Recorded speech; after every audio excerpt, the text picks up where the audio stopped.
parte de esta primera unidad que va a enfocarnos durante 3 semanas también. ¿Ya? Ya según su sílabus, ustedes ya han visto, tenemos 3 semanas aquí, una semana de regocijo, y de ahí tenemos el primer examen, ¿no es cierto? Entonces, fisiología respiratoria es importante porque nos va a proporcionar hacia el futuro en general el manejo de lo que es vía aérea, la importancia de la vía aérea y la importancia de poder nosotros manejar situaciones de suma emergencia, ¿ya? Pero la vía, el pulmón y el corazón, así como el riñón, son una unidad, no se pueden separar, ¿no? Sobre todo en el medio interno, el riñón y el pulmón paran juntos de la mano. ¿Por qué? Porque, como han visto en el pulmón, se expele CO2 y si al haber algún problema respiratorio, se junta CO2 en el organismo y comienzan a formarse radicales libres, ¿no es cierto? Y los riñones, ¿sí? A partir del CO2 y su ecuación, ¿no es cierto? Bueno, y estos radicales libres, para compensarse, tienen que trabajar de la mano con el riñón, ¿sí? El riñón también se encarga de varias funciones en cuanto al metabolismo de los líquidos, la fisiología de los líquidos. Entonces nosotros vamos a comenzar con una clase ya algo conocida por ustedes, que es líquidos corporales. Ya le hemos visto en fisiología 1, ya le hemos visto al comienzo, después le hemos visto en el capítulo de sangre y ahora la vamos a ver el renal, ¿sí? Pero con enfoques diferentes. Ya vamos a comenzar con lo mismo, prácticamente la misma introducción, pero son enfoques completamente diferentes, ¿no? Entonces, los líquidos corporales del organismo, ustedes ya saben, se reparten en compartimientos, ¿sí?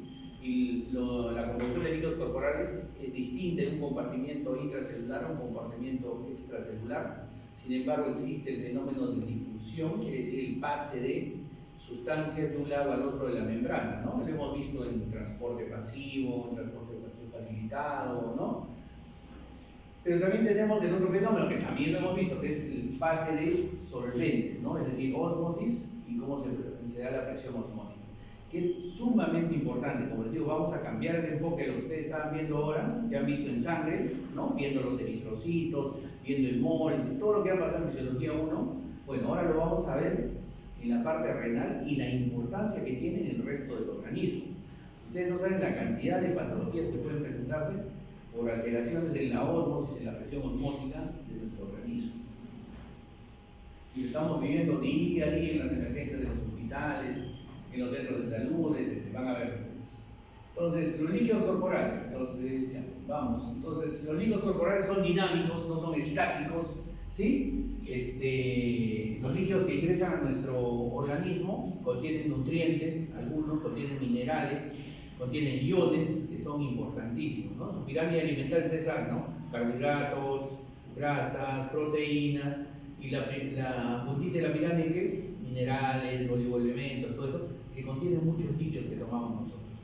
Ya les había explicado en deporte, supongo que el doctor ahí algo les habrá dicho de, por ejemplo, en fisiología y la altura, ¿no es cierto? Cómo vas cambiando tus necesidades de alimentación y cómo van cambiando tus necesidades de hidratación, ¿sí?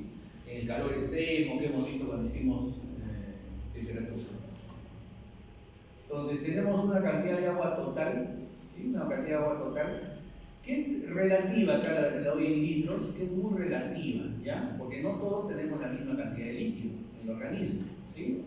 Pero sí es importante saber que tenemos más líquido en los adultos, en los varones casi el 60% y en las mujeres casi el 55%. Y el resto es masa corporal. Entonces, 60% de fluidos es alto, altísimo en nuestra estructura corporal, ¿no? Y de este líquido, 60% de líquidos, 2/3, como ustedes ya saben, es intracelular y 1/3 es extracelular, ¿no es cierto? Y este extracelular, 80% está en el líquido intersticial y 20% está en el plasma sanguíneo. De nuestros aparentemente 5 litros que tenemos de sangre, ahí está nuestro líquido intersticial. Entonces, más o menos esta es una comparación de lo que nosotros tenemos de líquidos y cómo los vamos perdiendo, ¿no es cierto? Y ya lo han visto seguro en fisiología respiratoria también. ¿Cuánto debemos tomar de líquidos al día? 2100 mililitros, más o menos, ¿no? 2000 litros ya. 2000 mililitros. y unos 200 que vienen de nuestro metabolismo. ¿Y en qué perdemos el líquido nosotros? En sudoración, por la piel, ¿sí? Por la vía respiratoria. Y lo mayor que perdemos es en las heces, y lo que mayor perdemos es en la orina. ¿Cuánto debemos orinar al día? Aproximadamente 1,5 litros. 1,5 litros. Entonces, si queremos mantener esa homeostasis, es decir, la cantidad de líquidos que ingerimos, la cantidad de líquidos que eliminamos, tenemos que mantenernos bien, ¿no es cierto? Como habíamos visto en metabolismo, en fisiología 1, tengo que hacer muchas referencias de eso porque este capítulo va en la mano con eso.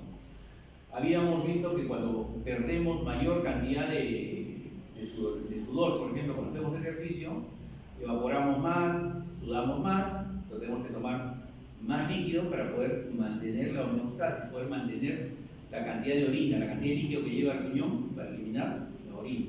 ¿Sí? Cuando el riñón no orina la suficiente cantidad, comenzamos a entrar en una situación que le llamamos insuficiencia renal. Entonces, es lo más importante que tenemos. Les cuento, por ejemplo, en esto de la pérdida, cuando tuvimos la epidemia de cólera, por ejemplo, la gente hacía deposiciones abundantes, deposiciones de 1 litro, líquidas, ¿no? Entonces, ¿qué hacíamos nosotros? Le poníamos vías y los interritos de medicina estaban pegados ahí al paciente, el paciente hacía su deposición de 1 litro, ¿qué le pasaba? Electrolítica 1. Entonces, tratábamos de compensarlos así. Aún así, la mortalidad fue alta, ¿no? Porque justamente todo eso se descompensó, ese balance se descompensó. Y entonces ahí tenemos pues la cantidad de líquido que perdemos, ¿sí? La cantidad de líquido que perdemos, porque ingresa, es diferente, ¿no? Tenemos líquido intracelular, 2/3 están en el líquido intracelular, 1/3 está de aquí hacia afuera, el intracelular. La mayor cantidad de esa cantidad que es extracelular, 80% es el líquido intersticial. ¿Qué quiere decir líquido intersticial? Fluido intersticial. Quiere decir que está entre el vaso y la célula. Ese es el intersticio. ¿Sí? No, eso ya está comprendido. Ahí está donde está la mayor cantidad de líquido del extracelular. ¿Ya? Y el plasma es solamente 20%. Sin embargo, el intercambio es muy fluido, como ven, ¿no es cierto? Va entrando iones, nutrientes, líquido, y el agua entra y sale. ¿Siguiendo a quién? A los iones, a los nutrientes, ¿no es cierto? ¿Quiénes nunca salen de acá? De las células, las proteínas, ¿no es cierto? Todas las proteínas. ¿Y acá hay proteínas? También hay proteínas acá. Esas no salen, ¿no? Acá hay proteínas, poquísimo, ¿no es cierto? No debería haber, pero hay poquísimas, ¿sí? Hay pocas proteínas. Y esas pocas proteínas también generan. ¿Y qué van a generar acá? Las proteínas, presiones. ¿Ya? Van a generar presiones. Presiones oncóticas. Y las vamos a ir viendo en un ratito más. Está claro el cuadro, ¿no es cierto? Entonces,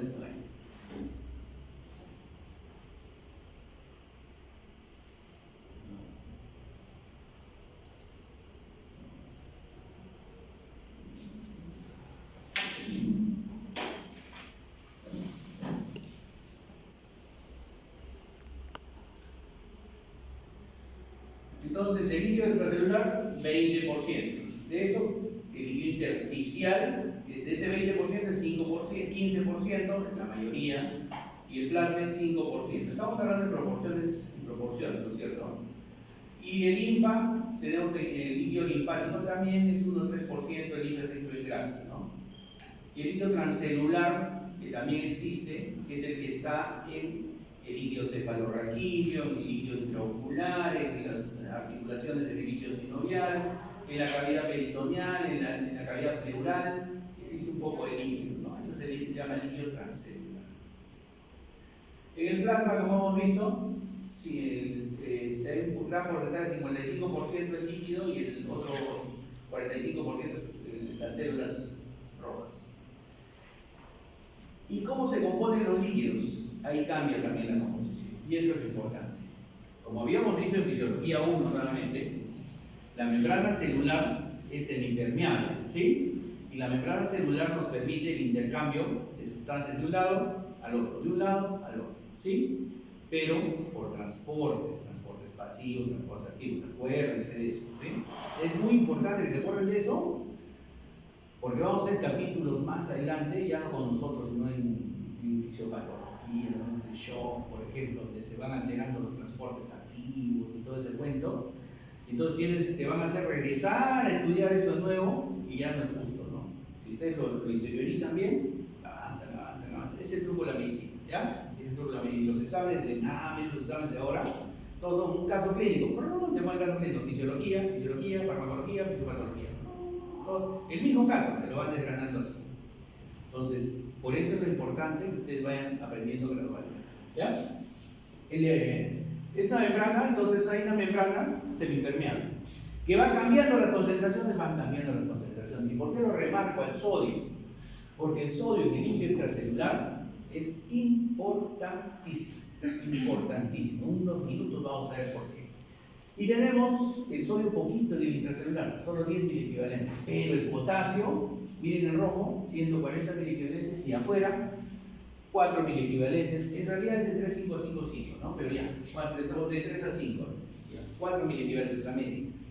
Entonces, es importante, estos dos iones son los más importantes, siempre les he dicho. El tercero en importancia, calcio, ¿no es cierto? El calcio es extracelular. ¿Y el calcio para qué nos sirve? Corazón, músculo, ¿no? Y varias funciones neuronales que van a verlas cuando hagan transmisión neuronal. Entonces, el tercero de importancia. Finalmente viene el cloro, el bicarbonato, que vamos a verlo cuando vamos a definir ácido base. Pero ven como ustedes hay iones que son más extracelulares y iones que son intracelulares. Por ejemplo, la glucosa es más extracelular, pero necesita ingresar a la célula para hacer su ciclo de Krebs, darnos ATP, ¿sí? Entonces, como se metaboliza rápido, su concentración intracelular es baja. Pero no quiere decir que no haya mucho. Se ingresa y se metaboliza rápidamente. ¿Ya? Aminoácidos, como ven, básicamente intracelulares. Generan las proteínas para hacer la transmisión celular, ¿no? Y entonces, ¿cómo medimos los líquidos nosotros? Bueno, vamos a tener que medir los líquidos para saber cuánto de volumen tiene una persona, ¿no?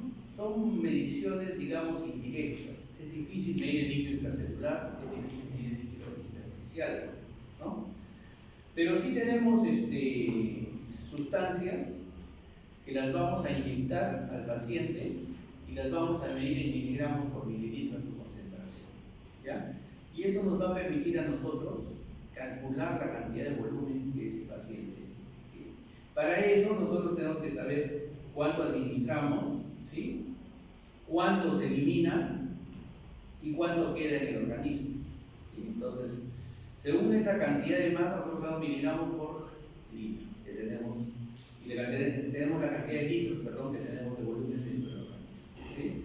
¿Qué es masa administrada? Por ejemplo, una sustancia que se ve excreta, y la dejamos, la inyectamos. Luego medimos cuánto se excreta y finalmente medimos cuántos miligramos por mililitro queda después de su excreción. Para eso tenemos que conocer la farmacocinética del medicamento que estamos inyectando, la sustancia que estamos inyectando. Pero también tenemos sustancias que no se absorben, y entonces a esas las medimos también, sustancias trazadoras. Entonces, ¿qué podemos medir? ¿Qué volúmenes? Eso va a ser tarea para ustedes. Volumen de agua corporal total, ¿sí? ¿Cómo medimos el volumen de agua corporal total? Agua alterada, antipirina, etc. Volumen de líquido extracelular, solo líquido extracelular. Por ejemplo, ahí medimos con la inulina, que no se absorbe. Entonces la ponemos en la sangre, como no se absorbe, un rato medimos miligramos por mililitro en sangre y sabemos cuánto es el volumen de líquido extracelular. El volumen plasmático con la albúmina, medimos con albúmina el volumen plasmático, albúmina reductiva. El volumen de líquido intracelular, pregunta casi de examen, agua corporal total y líquido extracelular. Esta es una pregunta de examen, ¿no? Porque parece un poco ociosa, tiene que más o menos tener una orientación a cómo se puede medir el agua corporal total, ¿sí? El líquido intersticial y el volumen sanguíneo. Entonces, vamos a tener que tener un intercambio entre cuánto consumimos y cuánto perdemos de agua. Y ese intercambio, ¿quién lo va a regir? Principalmente el riñón. ¿Por qué? Porque hemos visto que la orina tiene que ser 1500 litros. ¿Qué pasa si mi riñón, si yo consumo líquido y no puedo eliminarlo, no orino? ¿Dónde se queda ese líquido? Se acumula. ¿Y ese líquido que se acumula, dónde va? No solo a las piernas, a la grasa. Se queda en el volumen sanguíneo, ¿cierto? Entonces comenzamos a aumentar nuestro volumen circular, ¿sí? Nuestro plasma. Y cuando no lo orino, entonces comienza a salir de los vasos, vamos a hacer otra jueguito de presiones, y sale al intersticio, y es ahí donde aparece, no volumen, sino se llama edema, ¿sí? Edema. Seguro lo han visto, edema capilar, cuando han hecho el capítulo de fisiología cardiovascular con los Cruz.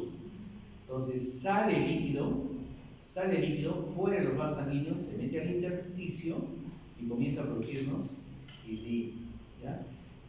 ¿Cómo se produce esto? También lo vamos a ver en unos minutos, ¿ya? Más adelante en la clase. Entonces, nosotros vamos a ver la ley de Fick en lo que es distribución de volumen, ¿sí? Entonces, el transporte, esta fórmula también, por favor, esta fórmula también es una fórmula de transporte de sustancias a través de la membrana celular, que la han visto en difusión, lo hemos visto en difusión, ¿se acuerdan? ¿Por qué? Porque tenemos que ver el coeficiente de difusión, el área de difusión, la concentración, ¿sí? Sobre el grosor de la membrana, ¿no? El grosor de la membrana. Entonces, ¿qué es lo que sucede? Si yo tengo una sustancia más concentrada en un lado de la membrana y en el otro no hay, tengo que ver su capacidad de difusión. Y esta capacidad de difusión, junto con la concentración y el área de la membrana, me va a permitir pasar de un lado al otro. Pero, ¿qué se opone a eso? El grosor de la membrana. Esa ley de Fick la vamos a aplicar en la formación de la orina, ¿ya? ¿Por qué? Porque la formación de la orina básicamente es salida de líquidos, pasaje de líquidos de un lado al otro de una membrana y pasaje de algunos solutos que van a acompañar a ese líquido en la orina al otro lado de la membrana. Entonces, eso es el origen.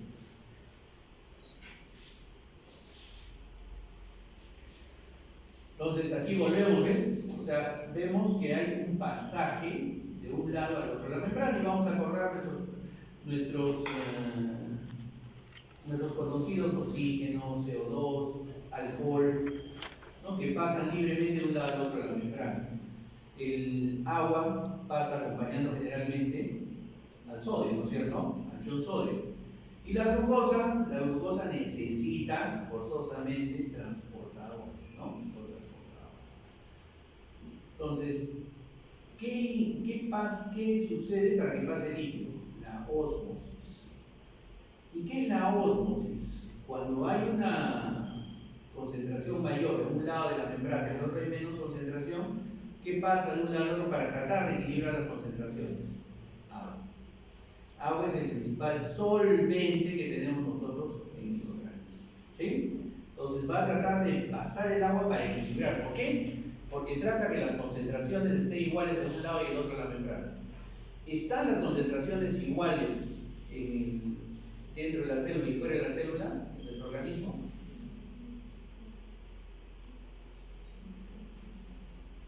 ¿Están o no están? Me van a decir, hay más sodio afuera, hay más potasio adentro, pero ¿están o no están igual las concentraciones?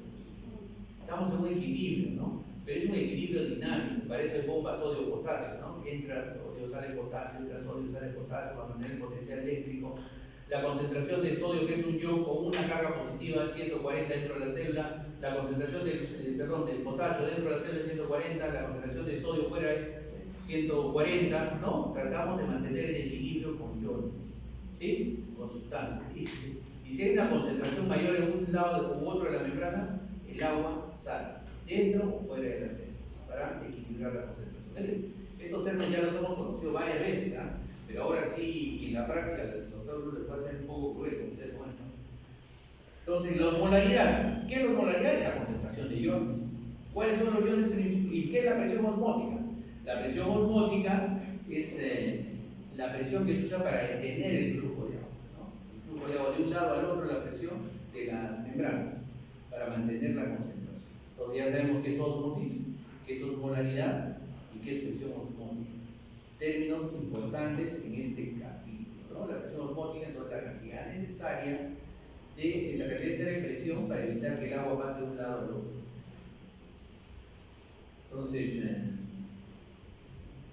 Entonces, el agua, para desplazarse de un lado al otro, sigue un proceso que se llama ósmosis. ¿Ya? Ósmosis. La ósmosis es el fenómeno por el cual el agua pasa de un lado al otro para equilibrar las concentraciones. Voy a equilibrar las concentraciones. ¿Y esto para qué me va a servir? Ahorita. ¿Y qué es la osmolaridad? Es la concentración de iones. ¿Cuáles son los iones más importantes? Ya lo hemos visto también. ¿Cuáles son los iones más importantes que tenemos nosotros en el organismo? El sodio. ¿Cuánto es el sodio? 140, 135 a 145, para ser más finos. Ya, su libro está 140, ya, 140, vamos a ver más. 140 es el sodio. Pero es el único que nos da osmolaridad. ¿Cuánto era el valor de osmolaridad? ¿Se acuerdan? 200, ¿cuánto? 295. 290, 286, 290. O sea, 286 más menos 4. ¿Ya? Ya está. Esa es la osmolaridad. Y el sodio es 140. ¿Y el resto de dónde viene? ¿De dónde? Otra sustancia. La glucosa. Entonces, sumas sodio, sumas glucosa. ¿Glucosa cuánto es lo normal? Ya no les voy a preguntar este año cuánto ha salido. Todos los años, la ADA es la Asociación de Diabetes, Americana de Diabetes, es la que guía, digamos, la norma mundial, nos va cambiando los valores, eso nos complica a nosotros, a todos, ¿eh? Igual la ADA hace la presión arterial, un año soy hipertenso, al otro dejo de ser, ¿no? Entonces, la ADA igual, un año soy diabético, después ya no soy, entonces ya... Pero no, ya más o menos el ritmo se estabiliza, tienes que tener menos de 100 por lo menos, menos 106, ¿no? Ya, pero lo ideal es menos de 100 en ayunas. Pero, ya, te puede aceptar el postprandial hasta 120, 126, en postprandial. O sea, después de que desayunas, puedes tener una glucosa así. 140 de sodio, 120 de glucosa. ¿Cuánto suma ahí? 260. ¿Cuánto era la osmosis? La presión osmótica, la osmolaridad? 286. ¿Cuánto falta? 26. Ahí va el balance de nitrógeno, ¿no? Eso de las sustancias nutricionales. La urea, que más o menos está en 12 a 20, ¿ya? La urea. Entonces, y ahí va sumando tu osmolaridad de tu plasma sanguíneo. Eso es lo que tú tienes que mantener. ¿Quiénes nos ayudan a eliminar el sodio? Básicamente, para que se mantenga 140, 140, 140. ¿Quién elimina el sodio? Básicamente. ¿Sudor? El riñón, la orina nos ayuda a eliminar. Hacer el metabolismo del sodio. ¿Qué más? Heces. ¿Ya? Las heces eliminan sodio. El sudor, como digo, también elimina sodio. ¿Ya? Pero si eliminamos, también ingerimos sodio, ¿no es cierto? Entonces, tenemos que mantener ese equilibrio, esa homeostasis. Glucosa, comemos, ¿sí? Y se metaboliza. Comemos y se metaboliza. Los diabéticos, ¿cuál es el problema entonces de los diabéticos? Cuando tienes 300 de glucosa, se sube la osmolaridad. ¿Ya? Se sube la osmolaridad. Pero hoy día no estamos haciendo endocrino, vamos a hacerlo después, en otro capítulo. Acá, ahora que se quedan conmigo hasta noviembre. En otro capítulo vamos a hacer la glucosa. Ahora vamos a hablar de sodio. ¿Sí? Y entonces, sodio, si perdemos sodio o tenemos mucho sodio, también se altera nuestra osmolaridad y comienza a alterarse el movimiento de líquidos. Y al alterarse el movimiento de líquidos, comienza a alterarse nuestro flujo urinario. Si no funcionaría nuestro riñón, no podemos eliminar sodio. Entonces el sodio comienza a subir. No podemos eliminar urea, comienza a subir. No podemos eliminar sustancias nitrogenadas, comienza a subir. Y nos comenzamos a nitrogenar. Entonces ahora ustedes ya saben la importancia, a grosso modo, de lo que es el riñón. Entonces, ¿para qué queremos avanzar? Entonces, aquí está su balance ureico, su glucosa y su sodio, ¿no? Entonces, sacando esto, estas molaridades serían 286. ¿Ya? Es una fórmula. Y con el osmómetro es 286, con la fórmula es la fórmula 290 seguramente. Y entonces ahí vamos a ver otra vez que esta diapositiva ya les había mostrado en inicio 1, que es comparada con el eritrocito. Tenemos medios isotónicos, hipotónicos e hipertónicos. ¿A qué nos referimos con eso? Isotónicos, cuando el extracelular tiene la misma osmolaridad que el intracelular. Hipotónico, cuando el extracelular tiene menos osmolaridad que el intracelular. Hipertónico, cuando el extracelular tiene más osmolaridad que el intracelular. Y entonces, ahí va a haber transporte tiene el fenómeno de ósmosis. ¿Qué quiere decir ósmosis? Que el agua va a ir del lugar donde hay menos concentración de solutos al lugar donde hay más concentración de solutos. Es el movimiento. ¿Ya? ¿Qué es lo que sucede acá? Pero estamos en células. ¿Y el riñón? ¿Quién se encarga pues de eliminar eso? El riñón. Se encarga de eliminar solutos. ¿Ya? ¿Ya? ¿Qué pasa si el riñón no funciona? Se crea un medio hipertónico en todo nuestro organismo. ¿Qué pasa con nuestras células? Sale el agua acá. Y entonces, ¿qué pasa con nuestras células? Comienzan a destruir. Entonces, esa es la importancia. ¿Ya? Los medios isotónico, hipertónico, hipotónico, que ustedes tienen que interiorizarlos muy bien. Entonces, la presión hormónica, como les he dicho, es la presión que evita que se mueva el líquido. Entonces, las barreras que nosotros vamos a encontrar en nuestro organismo tienen diferentes estructuras, ¿no? Algunas son impermeables, que no dejan pasar ninguna molécula. Por ejemplo, la membrana celular es impermeable a qué sustancia. ¿Qué no deja pasar la membrana celular? De dentro afuera y afuera de las proteínas. Eso es impermeable, ¿no? Semipermeables cuando dejan pasar algunas sustancias. Selectivas cuando tenemos canales que solo dejan pasar las sustancias. La membrana de diálisis, que ya lo hemos visto en el transporte pasivo, es que pasen sustancias sólidas, pero no pasa agua. Y sin selectividad, que pasa cualquier cosa.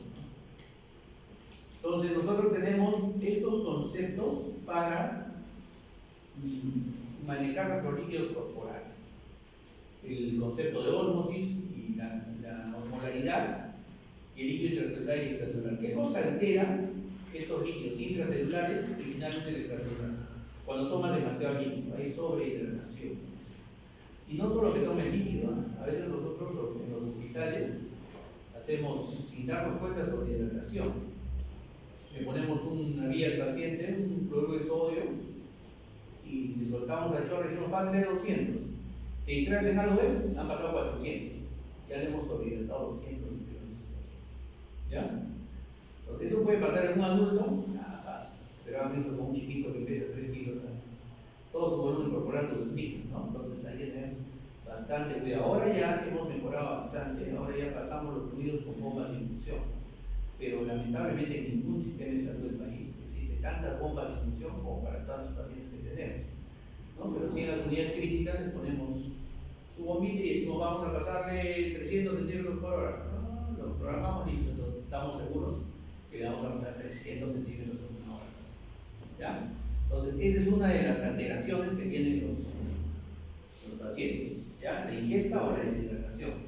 Es la administración de líquidos intravenosos. ¿Qué más puede alterar?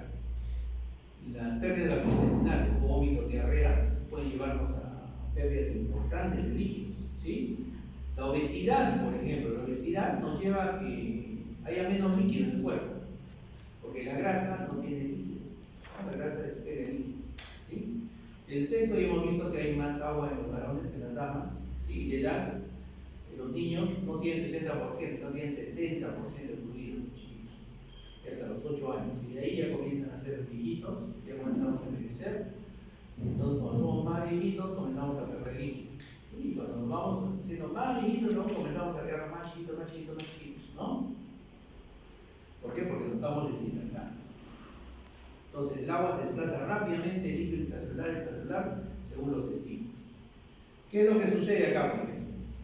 El sodio, como les dije, está a 135 a 145. Cuando baja su concentración, le decimos hiponatremia. Cuando sube la concentración a 145, le decimos hipernatremia. Y como el sodio es tan importante en la osmolaridad del organismo, siempre tenemos que vigilarlo. Entonces, por ejemplo, cuando tenemos baja cantidad de sodio, cuando tenemos hiponatremia, nosotros le pasamos una solución hipertónica. ¿Cómo es esto? Nosotros tenemos una concentración de sodio de menos de 135 en nuestro organismo, 125, y es hace unos días hemos tenido una visita así, 125. Entonces la señora perdía porque no comía, estaba con diarrea, con vómito y no la atendía nadie. Al final la familia llegó y la llevaron así con 125, así, ¿no? Es así, a veces la vida es un poco ingrata con nosotros de tercera edad, ¿no? Bueno, y la cuestión es de que ¿qué es lo que sucede? Tenemos que mejorar el sodio. ¿Cómo le vas a mejorar el sodio? ¿Dándole pancito con huevo bien salado? No, ¿no es cierto? ¿Qué le vas a hacer? Tienes que ponerle sustancia hipertónica. Tienes que mejorar ese sodio, ya, regularlo. Ustedes no están acá para aprender la forma de cómo la vamos a regular. Pero entonces, ¿qué le pasamos nosotros cuando le ponemos un suero al paciente? ¿Se han preguntado qué le pasamos? ¿Agua pura? ¿Qué pasaría si le paso agua pura? Las células se hinchan. ¿Se hinchan las células?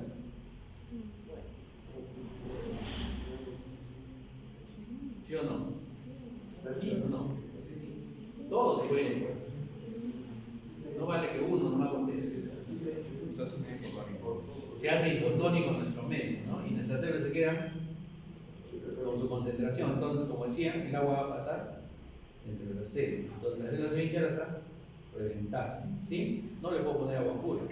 Entonces, ¿qué le pongo? Solución salina. ¿Qué es la solución salina? Agua con sodio. Agua con sodio.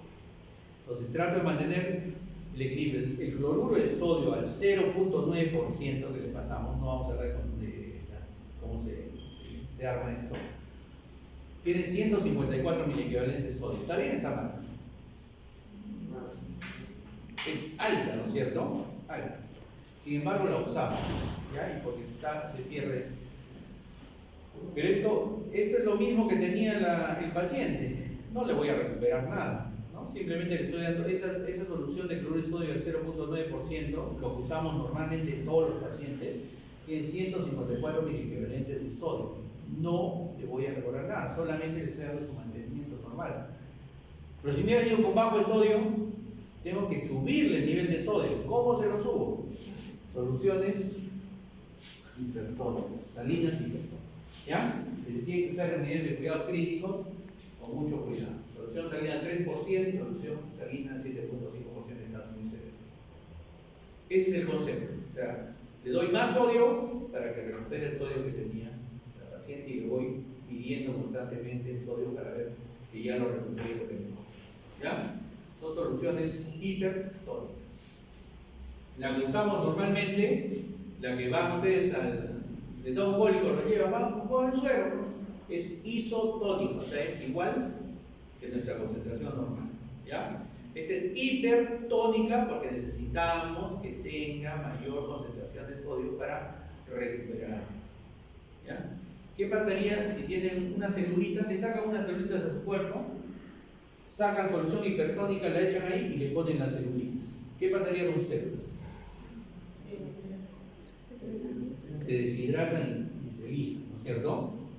Pero en este caso, ¿qué queremos evitar? Como el sodio está bajito afuera de la célula, entonces la célula está, ¿qué hace la célula para concentrar? Lo que dijeron con el agua destilada, comienza a meter agua, ¿no? Para concentrar, entonces las células comienzan a hincharse. ¿Está comprendido ese concepto? ¿O quieren que les dé otro ejemplo?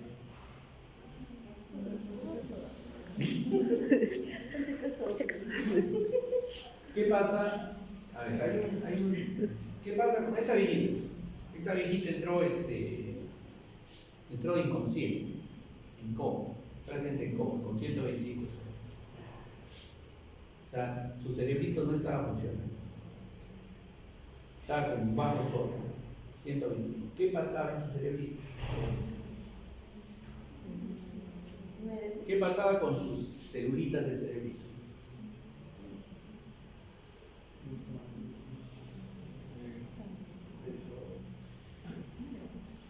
¿Qué pasaba? Afuera estaba el sodio bajo, 125, y adentro el sodio de la neurona estaba 140. ¿Qué estaba pasando con estas? 121, 140. ¿El agua dónde se iba? Hacia la neurona. ¿Por qué? Porque acá hay poquito sodio y acá había mucho sodio. Al cuerpo no le interesa conceptos fisiológicos. Al cuerpo le interesa, dice, este es mi ósmosis, hay que hacer ósmosis, ¿no es cierto? Tengo que equilibrarme. Se pasaba. Y entonces las neuronitas se hinchaban, y entonces al haber edema cerebral, la viejita entró y estuvo en estado de inconsciencia. ¿Cómo le bajo el edema cerebral? Hay sustancias, aparte de hipertónicas, hay otras sustancias que entran a nuestro organismo, crean un nivel osmótico, equilibran y el agua comienza a salir, ¿no? El dietagmo, ¿cuántos asientos hemos tenido el dietagmo? Ya, no, este año ha sido un festival de apuñalados, ¿sí? Hasta el día siguiente, hasta el domingo. Este año festival más teníamos pacientes que llegaban y que habían tenido accidentes de tránsito. Ya tenemos un chico joven nomás que tuvo un accidente de tránsito y se golpeó la cabeza. ¿Ya? Y entró con edema cerebral. Un hematoma. ¿Cómo se comporta su cerebro? Cuando hay un TEC, hay una secreción inadecuada de hormona antidiurética. Lo vamos a ver después de venir el curso. Pero la hormona antidiurética actúa en una zona del riñón, el túbulo contorneado distal, antidiurética. Suena, ¿no es cierto? Antidiurética, o sea, evita que orines, ¿sí? Entonces, como es una secreción inadecuada de la hormona antidiurética, hay mucha hormona antidiurética, entonces tu líquido se va a quedar en el organismo. Y entonces crea una especie de mucho volumen y poco sodio afuera de él. Entonces, igual se va comenzando a meter agua a la neurona, porque tienes mucha agua afuera de la célula y tienes poco sodio. Y dentro de la neurona hay buena cantidad de sodio, entonces te va a pasar. Entonces comienzan a hacer edema cerebral, por eso los tequeados. ¿Ya? ¿Qué hay que hacer? Hay que bajarles el edema cerebral, si no se nos mueren en la cama. Entonces, para que vean la importancia de acordarte de la fisiología. Aunque hay algunos que llegan a ser especialistas y ponen eso, no saben ni por qué le ponen, ¿no? O sea, ya le ponen y no tenían que poner eso. ¿Ya? Entonces, hay soluciones hipertónicas, como le digo, y aquí más o menos para que ustedes vean la cantidad de cada uno tiene, ¿no? Glucosa, solución salina 0.9%, cuánto de sodio y cuánto de cloro tiene. Lo ideal es usar solución de lactato rígido, ¿no? Pero, ¿por qué no usamos mucho? No deberíamos usar cloruro de sodio siempre, porque miren la cantidad de cloro que tiene el cloruro de sodio del 0.9%. ¿Cuánto es el cloro normal que tenemos en el cuerpo? 110. Miren cuánto le ponemos. 154. Es bastante, ¿no es cierto? Entonces, lo ideal para los pacientes es usar solución de Ringer lactato, que tenemos también, pero que no sé por qué no lo usamos tanto. Y miren ahí la solución hipertónica al 3% al 7.5%. Miren abajo. 513 miliequivalentes de sodio y hilo. ¿Ya? Son soluciones que hay que tener bastante fino para utilizarlos.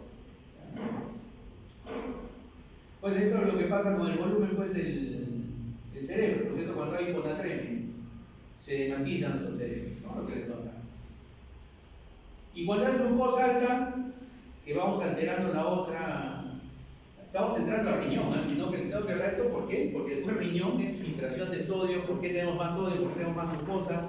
¿Sí? Tenemos que entrar ahí. No podemos liberarnos de este camino. Cuando hay alteración de la glucosa, cuando sube una gran cantidad de glucosa, entonces hay una osmolaridad mayor, ¿no es cierto? Y al haber una osmolaridad mayor, se forma un medio hipertónico extracelular. ¿Y qué pasa con nuestras células? Se van saliendo, ¿no es cierto? Y como no tenemos dentro de la célula, no tenemos glucosa, ¿qué es lo que sucede? Pues comenzamos a hacer ácido láctico y nuestro cuerpo comienza a entrar en acidosis. Finalmente, este cuadro, cuando tienes demasiada glucosa, se llama cetoacidosis diabética. Forman cuerpos cetónicos, ácido láctico y va formando tener un medio osmolar muy alto, ¿no? Entonces el paciente pierde la conciencia, todo eso. ¿Cómo lo solucionamos? ¿Cómo diluimos ahí? A ver, cambiamos ¿cómo lo tratarían ustedes? Ahora que ya saben esta parte fisiológica. ¿Qué le ponen en la vena? ¿Glucosa? No, ya no, tiene un montón de glucosa en el cuerpo. ¿Cloruro de sodio le ponen? Si le ponen cloruro de sodio, ¿qué va a pasar? Va a entrar sodio, 154 miliequivalentes, ¿sí? Más la glucosa, más que está haciendo un medio, una cetoacidosis, un medio hiperosmolar, le aumentas más el sodio, ¿no? Entonces, peor le haces. ¿Qué le pones? Agua destilada. Esa es una de las indicaciones de ponerle agua. ¿Por qué le ponen agua destilada? No se lo aprenden de memoria. ¿Por qué? ¿Por qué? Va a hacer que ingrese agua a la célula. Para diluir ese medio, ¿no es cierto? Entonces, si tienes 320 de osmolaridad, por ejemplo, es un ejemplo, porque vamos a tener pacientes que tienen 350 de osmolaridad ya, y no sé cómo van a salir vivos. ¿Ya? Tienes 320 de osmolaridad y le pones agua destilada, aumentas el volumen, lo diluyes y entonces la osmolaridad va, para nosotros le estamos haciendo como una especie de oro, ¿no? Nosotros le vamos a bajar la osmolaridad. ¿Para qué? Para que la célula no se deshidrate. ¿Ya? Pero seguro ustedes han escuchado que la hipoglicemia es más severa que la hiperglicemia y es más peligrosa. ¿Has escuchado eso? Que la hipoglicemia, si te falta azúcar, es mucho más peligroso. ¿Por qué? Porque pasa lo que ahorita veíamos. Baja la osmolaridad si tienes baja concentración de glucosa. ¿Y entonces qué pasa con tus células? Se mete el agua en tus células. ¿Qué pasa con tus neuronas? Se hinchan, ¿no es cierto? Y cuando se hinchan, entran en colapso, a veces caen, chao. ¿No es cierto? Colapsa tu cerebro. Entonces, ¿qué es más riesgoso? ¿La hipoglicemia o la hiperglicemia? La hipoglicemia. La hipoglicemia se le da al paciente rápido, no más de 10 horas. En cambio, la hiperglicemia te da un tiempo para que trates de estabilizarlo con agua destilada, como hacían ustedes, y vas midiendo, ¿no es cierto? Las crisis, las cetoacidosis, esto hay que tratarlas en medidas de actividades críticas. No lo puedes dejar al paciente, tienes que tener. La norma es un médico para 3 pacientes, 3 pacientes críticos. Eso es lo que tienes que tener, ¿ya? Porque tienes que estarlos ahí mirando todo el día, toda la noche, ¿ya? Para que no se te altere. Listo, entonces el agua se distribuye pues, en los distintos compartimientos de acuerdo a la osmolaridad, ¿cierto? De acuerdo a la osmolaridad. Y entonces, ¿cómo va cambiando también el tercer punto? El tercer punto para el intercambio, ya vamos entrando a renal entonces. ¿Ya? ¿Cómo va cambiando? Recordemos que tenemos capilares, ¿no es cierto? Capilares. Esto ya lo dijo Cruz, lo vamos a hablar repetido. Tenemos el capilar arterial, el capilar venoso, tenemos vénula, arteriola y en medio es el capilar, donde hay el intercambio. Este capilar que hay el intercambio, nosotros tenemos un capilar general, orgánico, ¿no? ¿Cuál es la idea del capilar? Que haya un intercambio fluido entre fuerzas de entrada y fuerzas de salida del capilar, es decir, sale líquido, ¿sí? Sale líquido y entra a la célula, ¿sí? O sale líquido de la célula y entra al capilar y se va. Realmente no debería salir mucho líquido, debería mantenerse, ¿cierto? Debería mantenerse el líquido acá y lo que deben salir son las sustancias, ¿sí? Oxígeno, glucosa, sodio para que entre a la célula. Y el líquido mantenerse. Entonces hay dos formas de mantener el líquido dentro del capilar. Uno, que es la presión hidrostática, es la que genera el líquido, el volumen, que en nuestro caso en ese lugar es la sangre, ¿sí? Presión hidrostática, agua, hidro es agua, presión hidrostática. Y la conocida presión oncótica. ¿Quién genera la presión oncótica? Sí. Las proteínas. Entonces acá adentro tiene que haber presión hidrostática y presión oncótica. ¿Y en el intersticio hay presión hidrostática? Sí, porque sale un poquito de líquido, ¿no? Hay presión hidrostática. Y hemos dicho ahorita cuánto líquido hay, el 80% del líquido celular está en el intersticio. Entonces, hay presión hidrostática. ¿Y hay presión oncótica?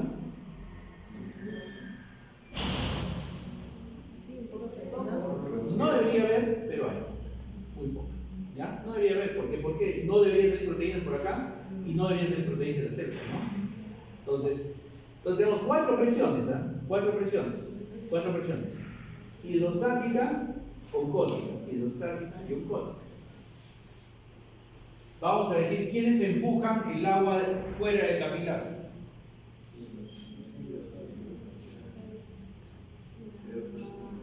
Acá empujan para que salga la presión hidrostática, depende de la presión que hay acá, ¿no? Esto es el cardiovascular. ¿Y acá afuera hay alguien que jala agua? ¿Quién? ¿Quién jala agua? La oncótica. Las poquitas proteínas que hay allá afuera que van a parar acá. ¿Ya? Entonces tenemos presión hidrostática y acá presión oncótica. ¿Y quiénes no dejan que salga agua de acá? La presión oncótica del capilar. ¿Y quiénes empujan a que regrese el agua? Hidrostática. Entonces tenemos cuatro presiones. Presiones de entrada y presiones de salida.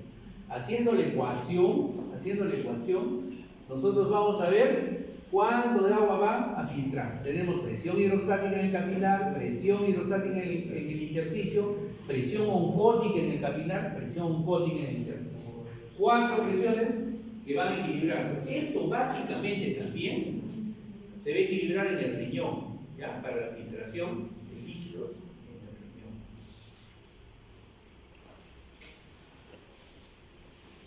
Entonces, las fuerzas de salida y entrada, ¿no? Entonces, la hidrostática y la intersticial. Total de fuerzas de salida, total de las fuerzas de salida, en el extremo arterial y extremo venoso cambian.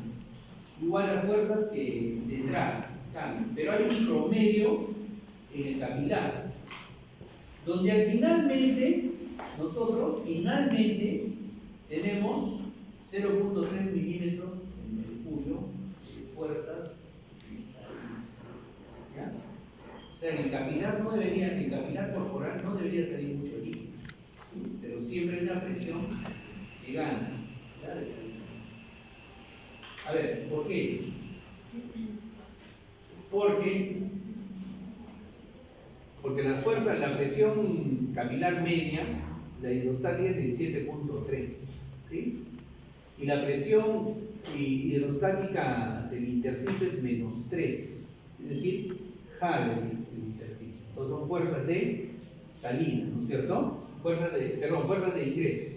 Y las fuerzas de salida, la presión coloidosmótica del intersticio que ayuda a salir es 8. Entonces, más o menos tenemos como fuerzas de salida 0.3. Eso es en el capilar. Eso lo estoy tocando así nomás en pasada para que ustedes, porque lo vamos a ver ahora en el renal. Vamos a ver hasta dónde podemos avanzar para recuperar esta clase que vemos. Vamos a pasar 20 minutos para que no se agoten.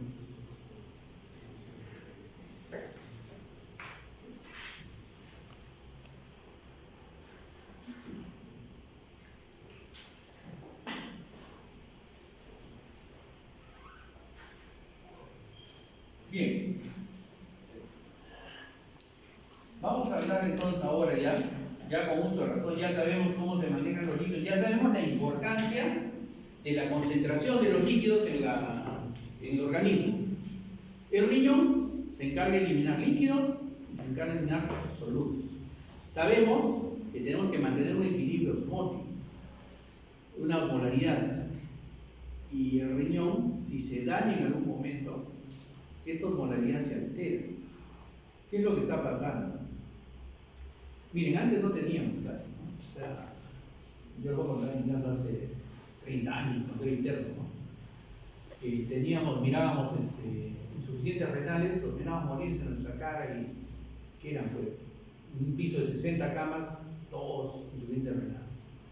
Pero ahora no, como la vida ha cambiado, ¿no? Los estilos de vida han cambiado.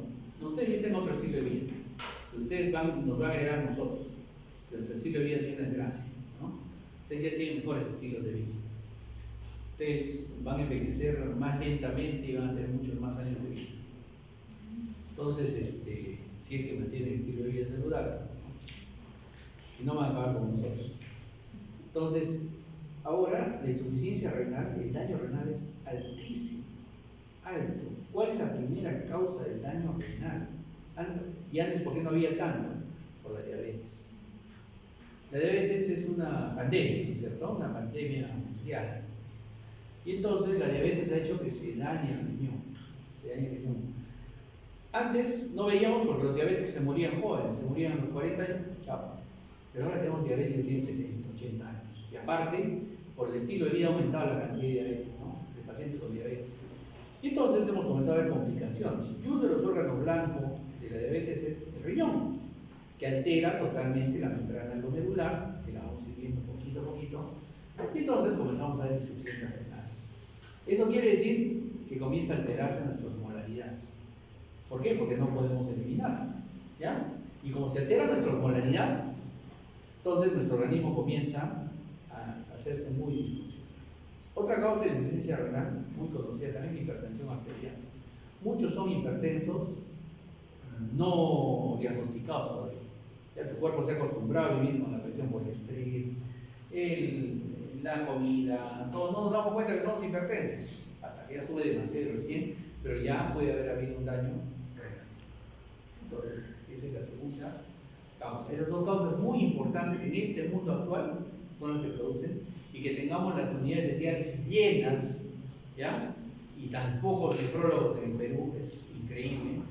En mi salud creo que hay 3, en mi hospital hay 1, ¿no? Y tenemos uno que viene a trabajar 15 días porque tiene que trabajar en otro lado. Tenemos pocos nefrólogos realmente en el Perú, ¿ya? Y la logística para mantener a los insuficientes renales es carísima, porque la diálisis es carísima, privada, y la diálisis en los hospitales está saturada, ¿no? Y encima se van contagiando hepatitis B, hepatitis C, porque tantas agujas se contagian tarde o temprano, ¿no? Y van muriéndose de eso. Entonces, ¿cómo tenemos que hacer para esto? Prevenir la insuficiencia renal. ¿Cómo la prevenimos? ¿Se puede prevenir la insuficiencia renal? Se puede. ¿Pueden prevenir la diabetes? Muchas veces sí, con estilos de vida. ¿Puedes prevenir la hipertensión? Sí, con estilos de vida. ¿Puedes prevenir la tuberculosis, que también causa insuficiencia renal? Puedes prevenir. ¿Qué no puedes prevenir? Las enfermedades genéticas, las enfermedades inmunes, hereditarias. Eso no vas a prevenir, ¿no? Pero sí puedes prevenir el 90% de tus insuficientes renales actuales. ¿Ya? Entonces, esa es su misión, porque yo no voy a estar con ustedes. ¿Ya? Entonces, si los riñones, estos riñones son 2 riñones, pues, ¿no? El izquierdo más alto que el derecho, pesan 150 gramos, está más o menos a la altura L2, L3 en la columna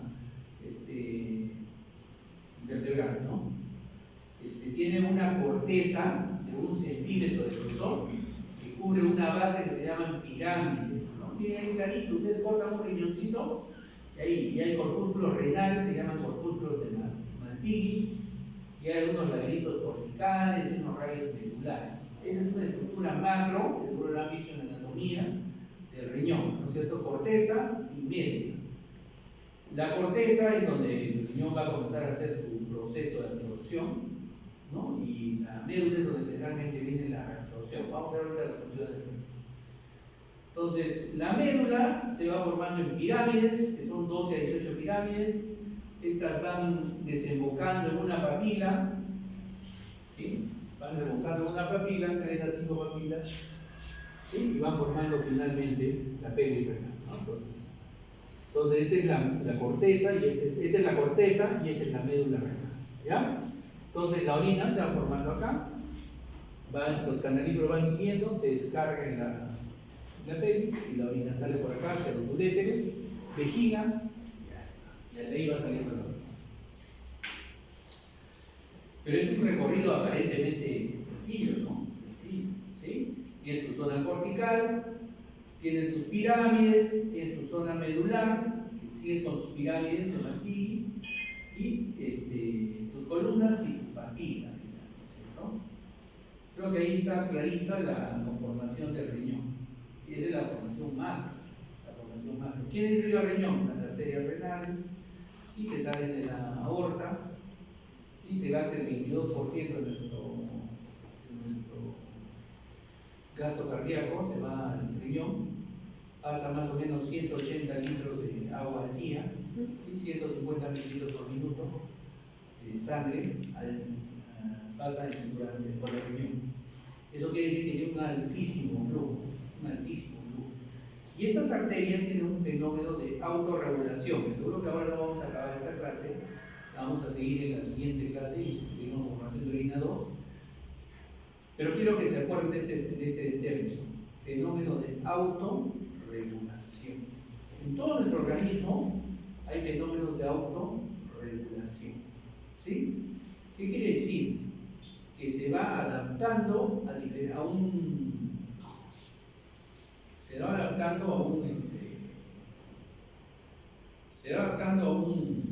digamos, intervalo de presión. ¿Sí? ¿Qué es la presión del pulso? Eso es que quizás dije el doctor Cruz. ¿Qué es la presión del pulso? ¿Qué? Lo que decíamos, presión diferencial entre la sistólica y la diastólica. ¿Y qué es la presión arterial media? Es una fórmula que saca también con sistólica y diastólica, ¿no?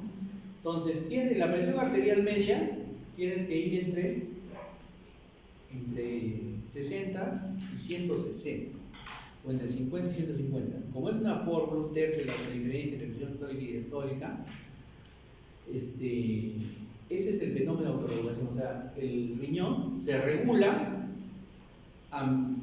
entre 60 y 160. O sea, miren todo ese parámetro que puede regularse el riñón para poder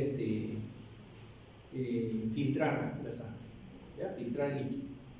Pero cuando bajas mucho o subes mucho, se altera totalmente el riñón. Esa autorregulación, ese término de autorregulación va entre esas presiones arteriales medias.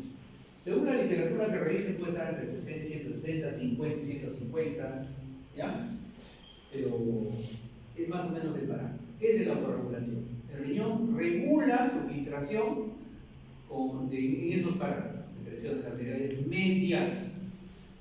Entonces, la arteria renal, como van viendo, se va distribuyendo, ingresa y comienzan a distribuirse, ¿no? Arterias entre los lóbulos, ¿sí?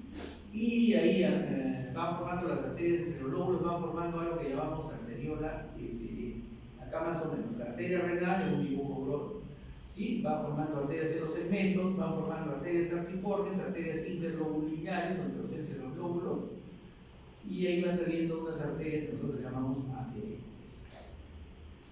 ¿Tiene vasos linfáticos? Sí, los que van a filtrar el exceso de líquido, el exceso de presión plasmática que sale, ese líquido lo filtra los vasos linfáticos. ¿Tenemos cánceres renales?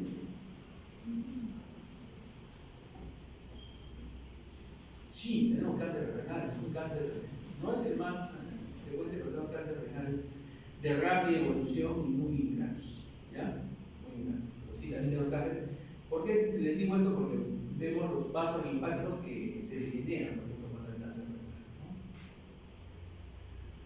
¿Y quién inerva el riñón? Importante, el sistema simpático y parasimpático. Esto mejora el sistema de autorregulación. ¿Qué hace el sistema simpático? Contrario. ¿Se llama parempático? Claro. Tenemos entonces, al culminar esta clase, nosotros vamos a ser capaces de ver cómo nuestras sustancias, como la noradrenalina, o la dopamina, o la angiotensina, pueden alterar nuestros vasos sanguíneos, comprimirlos o dilatarlos. Y esta compresión o dilatación de los vasos sanguíneos de las arteriolas más pequeñas van a permitir que aumente o disminuya la filtración del líquido que tenemos en el organismo. ¿Ya? Van a ver. Pero esta arteriola aferente y eferente va a formar esta arteriola aferente, que les decía, viene de la arteria renal, ¿no es cierto? Segmentos, lobulillos, arreciforme y finalmente forma aferente. ¿Ya? Esta arteriola aferente, que está viniendo desde la arteria renal, siguiendo un recorrido, siendo más chiquita, más chiquita, más chiquita, va a llegar a un momento y se va a enrollar. Se enrolla y se cubre de una cápsula. Y de ese enrollamiento sale otra arteriola todavía, mira, eferente. O sea, sigue siendo sangre arterial. Sale, se enrolla y sale. Entonces, este es el capilar glomerular. Ese es el capilar glomerular. Se enrolló. Y está rodeado de una cápsula, ¿sí?, tubular, que se llama la cápsula de Bowman. Entonces, la arteriola aferente, que viene de la arteria renal, que trae sangre del organismo oxigenada y trae todas las sustancias que tiene el organismo, llega al riñón, se forma la arteriola aferente. O sea, miren, por estos glomerulitos pasan 180 litros al día de agua, de sangre, o sea, todo el arco cardiaco. Entonces, de acuerdo a las presiones hidrostáticas, presiones oncóticas, entonces va a haber una filtración, ¿ya? Entonces, esa filtración de líquido de algunas sustancias va a pasar a la cápsula de Bowman.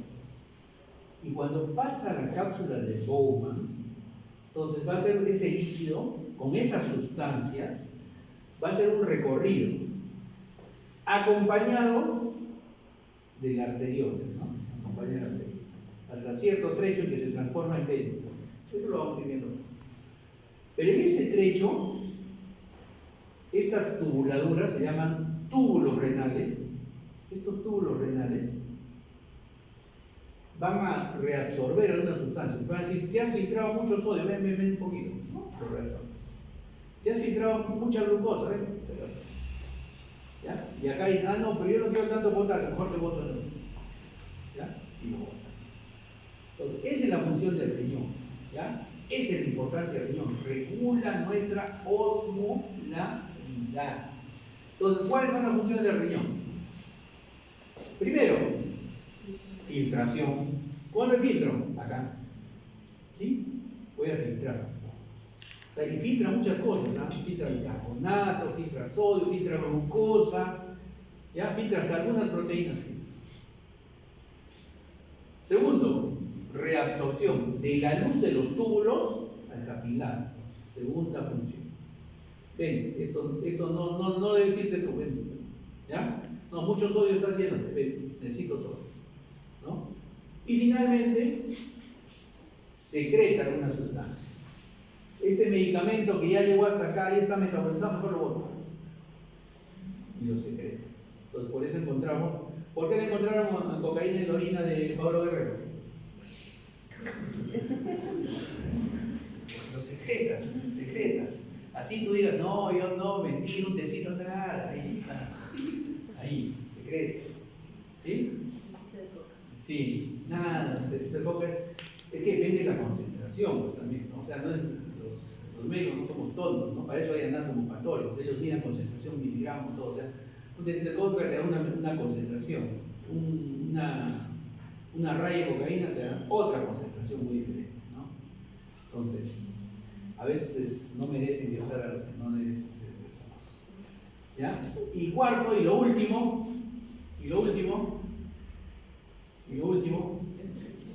la excreción, orinamos. ¿Cuánto orinamos al día? 1200, 1150, 1200 litros de orina. Entonces, ¿y cuánto se filtraba acá? 180 litros. ¿Y cuánto orinas? 1200, o sea, 1 litro. Entonces, 179, en el peor del caso, 178.5, se reabsorbe. ¿Ya? ¿Qué pasaría si no habría autorregulación? ¿Qué pasaría si acá sube la presión demasiado? Entonces, pero si sube de 100, póngase tu presión media 100, si sube a 125, entonces te autorregulas, ¿ya? Te autorregulas. El riñón se autorregula y sigues filtrando normal. Pero si te descompensas totalmente, ahí sí comienzas a orinar mucho más, ¿ya? Si se daña este capilar y esta membrana, se dañan, entonces nunca pasan proteínas y comienzan a hacer pasar las proteínas se van a jalar al agua y comienza a ser. ¿Ya? Entonces, ahí vienen las insuficiencias renales. Pero la insuficiencia renal no orina. No, al comienzo, alguna insuficiencia renal tiene fase poliúrica. ¿Ya? ¿Por qué los diabéticos orinan más? Porque vamos a ver en el capítulo que la glucosa tiene un umbral para ser hasta cierta concentración para no filtrar. Pero cuando sobrepasas esa concentración, no lo voy a decir ahora porque es de la siguiente clase, pasa esa concentración, sale glucosa acá. ¿Y quién la va a seguir a la glucosa? Porque ya genera más osmolaridad acá, el agua. Entonces, uno de los signos de la diabetes es que orinas más. No que orinas bastante, varias veces, sino que orinas mayor cantidad. Y que en tu orina, porque al final de la segunda clase, al final de la siguiente clase, ustedes ya tienen que ser capaces de leer un examen de orina sencillo, ¿no? Y al final de tu orina no debe tener glucosa. Si tiene glucosa, ya se daña tu orina. ¿Ya?